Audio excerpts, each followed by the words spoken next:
మీ పెద్దవాళ్ళని పిలిపిస్తే మిగతా విషయాలు మాట్లాడుకుందాం. నా చిన్నప్పుడే మా అమ్మ నాన్న చనిపోయారు. నాకు వీడు తప్ప ఇంకెవరు లేరండి.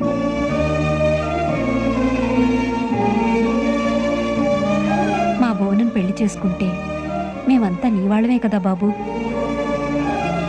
సిద్ధాంత్ గారితో మాట్లాడి మూడం వెళ్ళిపోయాక ముహూర్తాలు పెట్టుకుందాం. ఇంతకీ పెళ్లి కూతురు గారు ఎక్కడండి? అదిగో అక్కడ కూర్చొని సిగ్గుపడుతోంది. బాబు, ఫోన్తో నువ్వేమైనా మాట్లాడాలనుకుంటే మాట్లాడొచ్చు. అక్కర్లేదండి. అన్నయ్య చూస్తున్నావు కదా, అబ్బాయి మొహమాటస్తుడు. మాట్లాడతావా అంటే ఏం చెప్తాడు? మనమే ఏర్పాటు చేయాలి.